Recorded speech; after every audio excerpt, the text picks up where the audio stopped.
Welcome back to the garage, everybody. So I know it's been a really long time, and today we're finally going to get back to finishing these headlights. So let's get to work.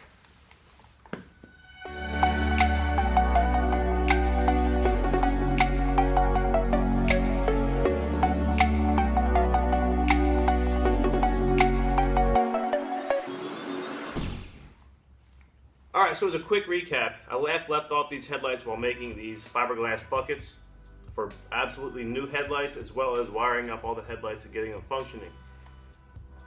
Alright, so our goal for today is to come up with a steel buck to cover the top of this headlight so we can make as a mold to cover it with our plexiglass lens. Additionally, we're going to come in here and fill in this gap with some steel, and that should finish up our headlights. So we're going to get right into making a steel buck on this. So to try to make this process easy, I went and got the old faces off the pop-up headlights. As you can see, I've already made a mark along here where we're going to cut. Now this part is going to be the initial part of the buck that we're going to use to mold the plexiglass around, and hopefully I can still use this top section to fill in the gap on the hood.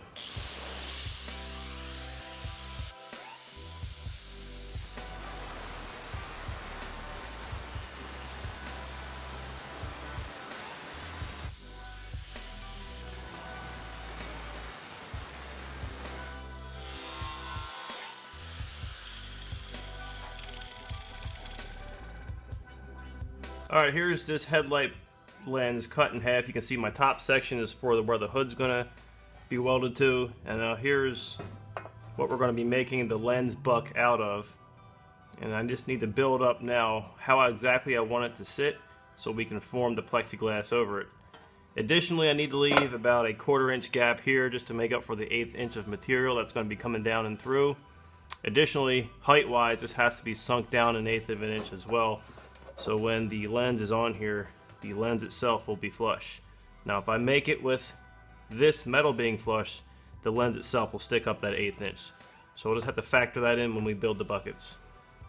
So next up, I gathered all of my scrap metal I had laying around, removed the headlight bucket itself, and then I started coming up with just a simple cage that goes around all this. Then I can get this back on the car.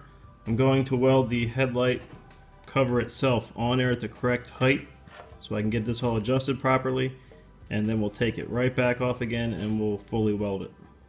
Okay, so here is that bucket now welded into that little frame I made earlier.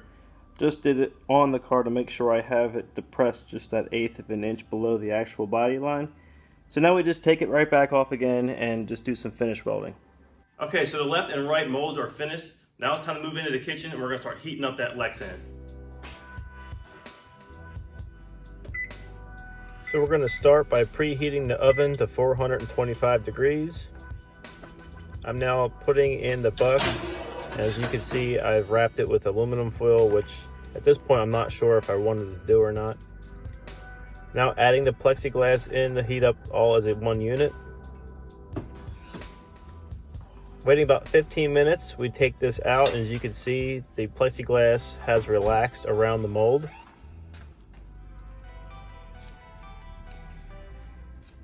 Now I'm learning to see that this material is not as loose fitting as I would have liked it to have been, and it's going to require more effort to mold around the actual buck.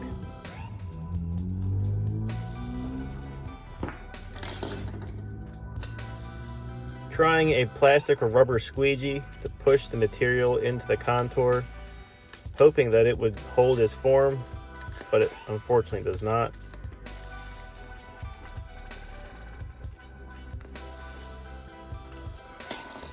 Plan B, or Plan C at this point, piece of round metal stock.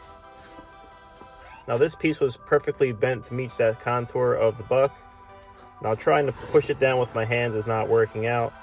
So at this point, I've used welding clamps and the heat gun just to keep it hot while I'm pushing it down into place.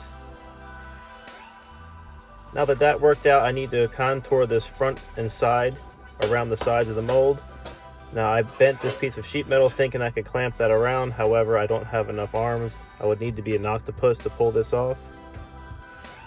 So at this point I've resorted to plastic spring clamps, which did the trick, however started to melt over time. And as I ran out, I'm using my hands to just pressure down on this material and hold it to the contour until the material cools and hardens. Alright, so that process worked. However, it was extremely difficult, and always there's room for improvement. So what I did this time is I came up with this cookie cutter here, and how it works is we're going to put the sheet over top of this mold, and we're going to press it down. So let's get back in the house, heat up the oven, and we'll melt our second piece of Lexan. Bringing everything out of the oven again, you can see the material has relaxed. Now I'm going to place it on some random house decoration to give me some more working room. Now I'm going to move the press around and fold under the Lexan around it, and finally using my body weight to push down around the seams. Much easier than my first plan. Alright, here's how they turn out, both the right and the left. And unfortunately, I did end up with a little bit of distortion right here. You can see this is from the heat transfer where I put it in the oven. So I would recommend next time not putting this directly over the heat mold.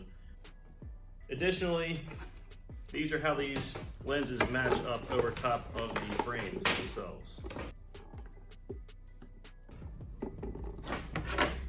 Okay, so next up, I just need to come through here and trim across my red marks I have here, just some extra material I need to remove. And then after that, we can get them fit up on the vehicle.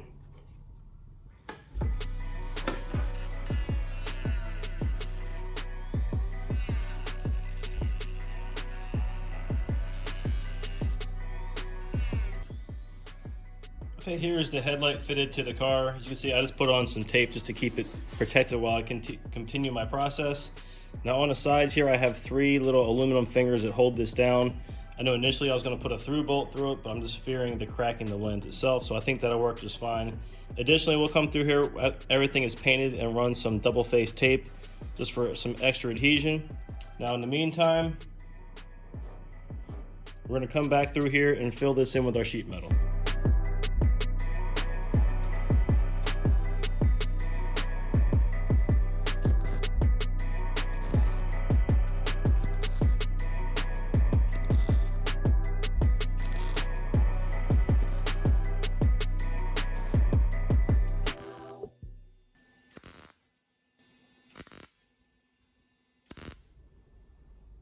All right, here's how they look now that they're just tack welded up. And now you can see, here's the fitment along the round bar. So next, I just gotta spend some time welding this fully without heat distortion.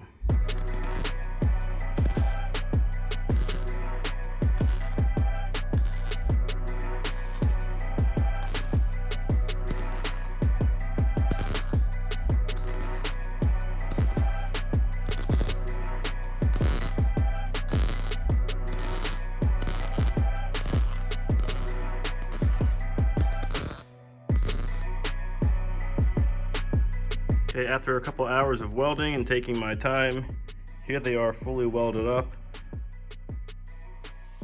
So now we just need to grind down the metal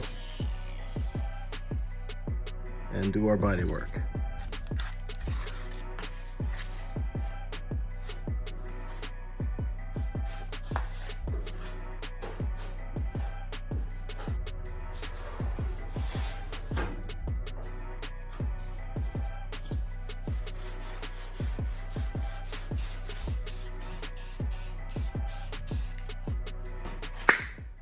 Okay, that was a lot of work, but I'm happy that's over with because now we can move on to other things. Now this officially makes the end of the fabrication work I needed to do for my car build.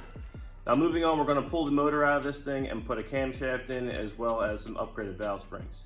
Now if you liked the video that you just watched, please give me a like and join me next time when we get this thing painted. Thanks for watching.